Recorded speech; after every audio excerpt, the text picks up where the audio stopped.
talk about this. This was insane. Warriors Rockets. This was just a blowout.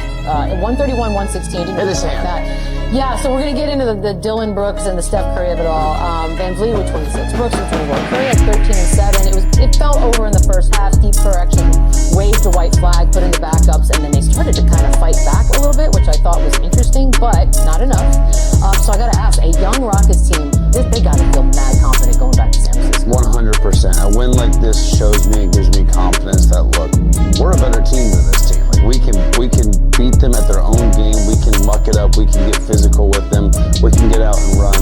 This is the type of dominating performance where, again, we're still down in the series, but we have a lot to prove and that we can hang with this team. And again, this was, like you said, this was over. It was weird. Quick, this was an ass whooping. On the other side, this has to be eye-opening for the Warriors that we need to clean up a lot of things. The only good news is they were able to rest guys. They were able to get them off their feet. With Jimmy being banged up and pulling guys out, I think that obviously is a good thing. But man, this series now is real. 3-2, and the Rockets have all the confidence in the world going forward. It feels pretty good, Lou. I'm wondering, do the Warriors feel a lot of pressure today? No, I think they waved the white flag because they have a lot of experience in this area. Last night they laid an egg and they knew they laid an egg, so you throw the white flag in. I'm gonna allow my guys to rest up. Let's get ready for a closeout game. Let's get ready for a big game. And we've been here before. We have the capabilities, we have the personnel, we got everything that we need, that we feel like we can win a big time game 6. And so why not go out there and why not go out and prove it? And, so that's what I saw from Steve Kerr. He realized that his team just didn't have it. Why keep these guys on the floor longer? Let's start preparing for the next game, especially when I have a Steph Curry, Draymond Green, a Jimmy Butler leading my way. I feel really confident in my chances in going to close this thing out. But you got to give credit to Houston as well. They played like they were the number 2 seed.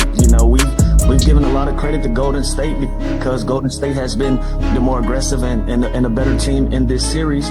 But by seeding, Houston is supposed to be able to compete at this level. They're supposed to be able to put themselves in a position to make this series go as deep as it's going now. So last night was a bad showing for the Warriors, but everybody knows how they usually respond to things like this. I'm looking forward to an exciting, great game 6. So I think it's a little scary how they're going to respond. Well, and the fact that they get to go to their home court. This is their game 7. You do not want to go back to Houston. It is all cards on deck. You're going to see them play a lot of minutes. And again, that's why I think it was valuable if they kind of pulled the plug and let them rest, especially with Jimmy's. But they started to come back and I was like, oh, interesting. But again, now this is their game 7. Like I said, you do not want this young team going to that environment in game 7. And that is why home court is so important. That's why it was extremely important that they got the 2 seed and got home court advantage. But game 6, this is going to be great. Yeah. If they don't finish them off game 6, I'm scared for Golden State. They have to. Really? Are we looking at a world? Yeah. All these young teams. Warriors and Lakers possibly out first round. I can hear people crying in the office. This is going to be bad. It's a big one. This is game 6. It's all on the line. Game 6. Kind of a big deal. Let's talk about what the Rockets did, by the way, because even in our little thread, Steph and Jimmy were scoreless for the first 18 minutes of a game. And 18 minutes in an NBA game is forever, Lou. So A, what did the Rockets do? And B, how does Golden State fix that in this next one? I just think they got to be themselves. Last night they just didn't show up. The Rockets jumped on them early. They were able to play with a lot of confidence. The ball was moving around, and Mon Thompson was having a night. So when you have guys like that's rolling, it's difficult to run it. And again, we're talking about a team that's won 4 championships. In the years that they didn't win championships, they still have deep playoff runs. They have so much experience in this area. Steve Kerr knows the pulse of his team. He knows what the vibe is. He knew last night wasn't their night. And again, when you're going home in a closeout game and you got the opportunity to go to your home court, I'm going to bet on myself and I'm going to sit these guys. I'm going to allow them an opportunity to get an extra hour or so worth of rest. And we're going to get ready for game 6, So if I'm Golden State, I feel very confidently about my chances in closing this thing out in the Chase Center. On the flip side, if I'm the Houston Rockets and I can force this thing back to my court, now I feel like I have the advantage. So if Golden State doesn't close this thing out tonight, we're looking at a completely different series going the other way. Yeah, and how about Udoka too? We give Finch credit for sticking with Gobert and sticking big when the Lakers went small. This dude's gone pressure full court 94 feet. This guy's went to a zone. This guy's went switching. This is the beauty of playoff basketball. you take away what they do better, and you continue to counter with that. And Udoka has done a beautiful job switching everything, switching coverages.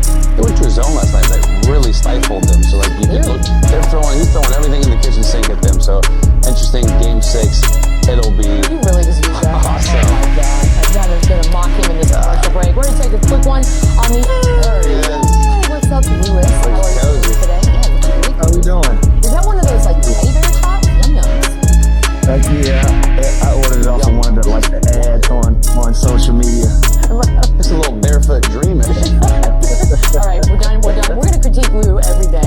Yum yum is just wild. Let's You know, not I got away from the candy. I was gonna find something. Yeah, we'll find something. Don't you worry about that. And then there's Chandler as well. Guys, the Lakers. Everyone calm down. Networks, calm down. We're still going to have basketball. Adios. But the Lakers will not be there. T-Wolves in 5. 103-96. Second straight first round exit for Los Angeles. Rudy Gobert with 27 and 24. Say it again. Both of those are career playoff highs. Jay Randall, that's Julius too. 23, 5 and 4. Ant with 15, 11 and 8, but was hilarious after the game. T-Wolves in 5. That's wild. Nobody had this. Nobody knew that. It was kind of insane. So I gotta start with you, Lou. As far as upsets in these playoffs go, is this the biggest by far? Yeah, by far, this is the biggest upset. This is a Lakers team. A few weeks ago, we were talking about being championship contenders with the way that they were playing. They had the small ball thing figured out. Had a lot of guys clicking on all cylinders. Then they ran into a brick wall. They just became stagnant in the playoffs. Didn't get over that hump. I think Minnesota did a great job of adjusting game by game, keeping things fresh, trying different looks, trying different lineups, and it worked for them, and so I think the Lakers just fell flat, didn't adjust well, didn't find any production from that bench, and it made them top heavy, and eventually those guys got tired, and that's the reason the results that we saw, that was the result of that.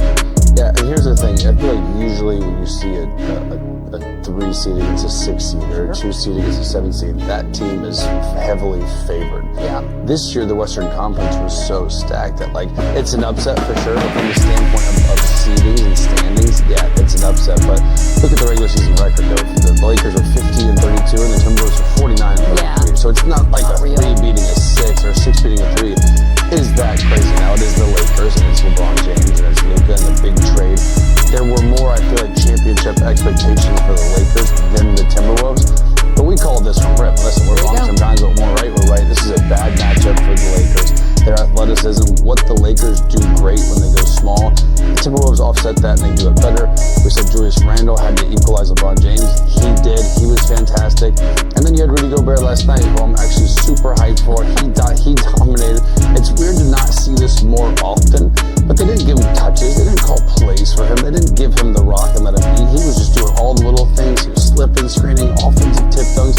He was doing all the things that a 7-footer should do, playing against small forwards. So this was great. It's an upset, but it's not the craziest upset given the circumstances of the West this year and how even it was. No, look, the fact that it was in 5, I think, is probably something That's a little shock. that feels a little upsetty, I suppose. We got to stick with Rudy Gobert, and I know it pains a lot of people today to have to give the man his flowers. And you know what? I get it. That's on you. But 27 and 24, 9 of those are offensive rebounds, by the way. He sort of just was everywhere. Even if he wasn't in the shot, all of a sudden he comes out of nowhere flying.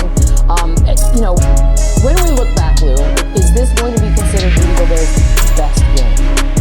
Absolutely. And listen, the team that establishes their style of play, like when you get into a playoff series and you get to game 4, you get to game 5, everybody knows everybody's tricks, everybody knows your playbook. But the first team that established their style of play usually has success. Like, we look at the totality of what Rudy Gobert was able to do. I'm watching this game. Listen, he scores the first 4 points of this game. Then they throw it to him again. He ducks Luka in, gets an early foul on Luka. This is establishing your big man. So instead of allowing the Lakers to play small ball, now you gotta play the way we want you to play. Like, we found a place for Rudy. They were able to trump the small ball. You had smaller guys. You had Hachimura guarding Rudy, and he was able to eat on the offensive glass. Now, granted, on the other end, their game plan was, well, we're gonna stretch Rudy out, make him play beyond the three-point line. And Hachimura, he had some success in the three-point line because Rudy is in the paint so much. But on the other end of the floor, you can't stop him from getting offensive rebounds. He was catching lobs. He was active on the defensive end. Like, he was just a dominant presence last night in this game, and he was a difference maker. Yeah, and you got to give Chris Finch too the credit because again, we knew they were going to go small, and we knew that the Timberwolves had kind of that equalizer lineup with Naz Reid, with Julius Randle.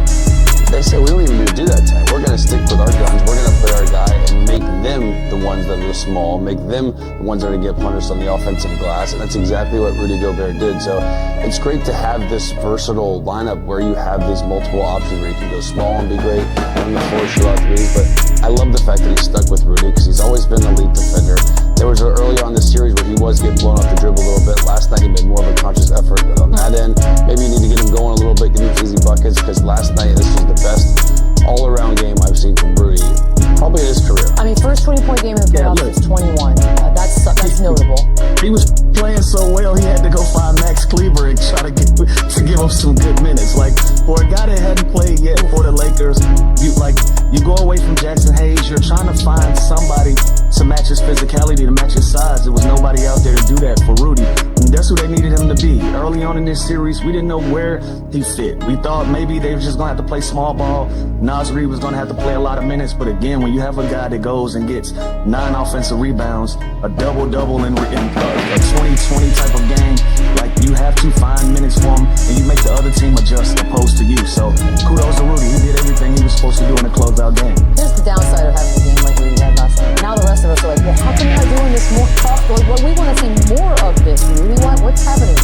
We expect it now. Yeah, and again, this wasn't because he got touches. It wasn't because they were giving him the ball on like a, off the block, post up, baby hook, fade away. Like, it was all effort. It was size. It was length. It was energy. He did all those things that he could be doing consistently all night long. So again, I know their small ball lineup is great. We didn't know how Rudy and Julius Randle would mix. There's a way now, and there's a will, and there's a blueprint for it. And we just saw it. What's your favorite team? Comment below, and if you like the video, please leave a like. This really helps the channel grow and brings you even more content. Oh, and if you're not subscribed yet, what are you waiting for? Click the subscribe button and activate the bell to receive all notifications. With each game, we notice that the NBA is getting more competitive every day, and all the teams are looking for reinforcements to win the championship. And only here can you follow your favorite team daily with incredible content from different sources. Here on the channel, there are new videos